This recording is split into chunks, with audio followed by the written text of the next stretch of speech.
Tuturuan ko kayo kung paano iset ng new code tong ganitong padlock, no?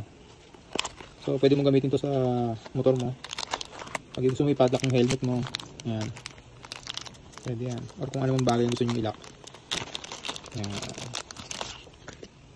So ang ganitong klaseng padlock, ang factory code nito ay 30. Yan. So ayan, pag 30, ito niya may lock na siya. Yan, may lock siya, di ba?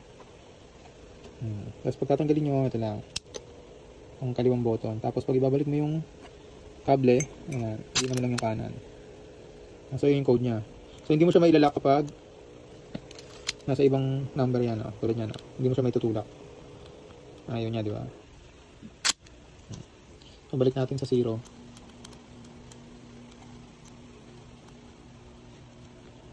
Yan. So yan, dyan natin siya mailalak. Diba?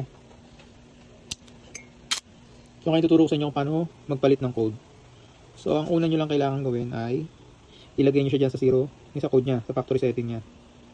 Yan. Pag naka 0 na yan, nakita nyo itong lock na to, diinan nyo lang siya pababa. Tapos may maririnig kayong tutunog, magkiklik. Yun. Pag nag-click na yun, pwede nyo nang iset kung anong number ang gusto nyo. Kunyari ilagay natin 37.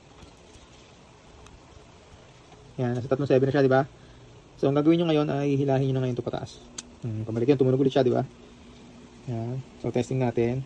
Hilahin lang natin ulit yung cable. Tapos, ilagay natin siya dito. O, yun, nag-lock siya. Ibig sabihin, ang bagong code niya ngayon ay yung 777. So, testingin natin, ha? Ilagay natin sa ibang code. Balik natin 00. Yan. Tingnan natin kung magla-lock pa rin siya kahit binalik natin 00. Yan, ayaw niya na mag-lock. Kasi nga, naiset na natin sa 37 yung code. Ayun, nag-lock na ulit siya. So, ganun lang kadali.